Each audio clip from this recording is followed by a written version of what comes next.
Well, if the Whitecaps' playoff hopes weren't dead after losing in Seattle last weekend, certainly you can say so after tonight. A 3-3 tie here at BC Place against the Colorado Rapids. Again, a game the Whitecaps absolutely had to win. Yes, they had a very, very slim chance of making the playoffs even coming into this game, but it was a must-win game, and they tie 3-3. They did not start well in this one. A very poor first half from Vancouver. They went behind just 8 minutes in. A simple ball over the top. Beaten on another ball over the top in the second half on the 2-1 goal that came on a penalty. And that was it for this one. They did tie it twice, down to 10 men. They tied it at 2-2. Pedro Morales tapping in after some good work from Eric Hurtado and Giles Barnes, and then Hurtado scoring the 3-3 goal in the dying seconds. But that was really all cosmetic. As the damage was done early in this one, the Caps lamenting their start. David Osted calling it disgraceful.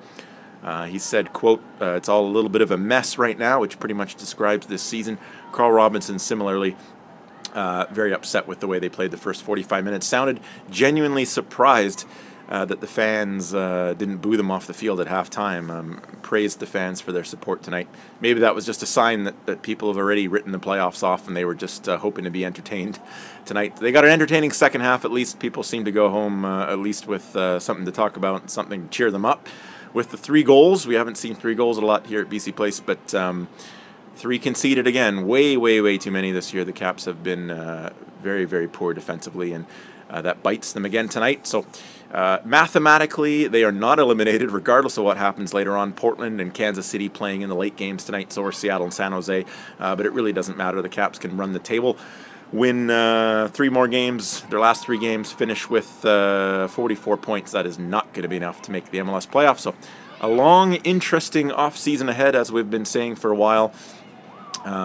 Maybe Carl Robinson learned a little more about some guys tonight, as he claimed, but you have to think through 31 games he has pretty much made up his mind on most guys. Alphonso Davies, the 15-year-old, got his first MLS start tonight, the second youngest player in MLS history to start behind Freddie Adu, who was 14 years and 360-odd days when he started for DC. Hopefully Davies' career trajectory is slightly more positive than Freddie Adu's, so we won't talk about the kid too much, but had his moments again tonight. He's a terrific player to watch for his age, and enjoy it while you can, because you get the feeling he probably won't be around Vancouver too long.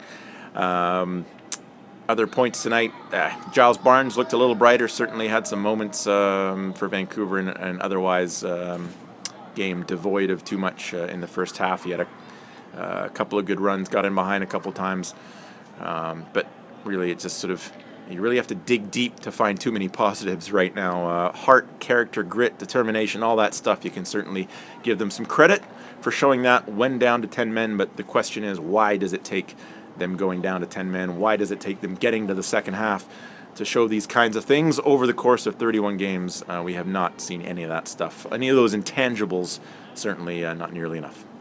Next up, Central FC in town midweek on Wednesday for the CONCACAF Champions League as they Whitecaps wrap up group play. They have already secured top spot in the group. They will be in the quarterfinals next year, probably late February, as they are awaiting their opponent in that competition. So that is the positive this season. They will have CCL quarterfinal action come next year.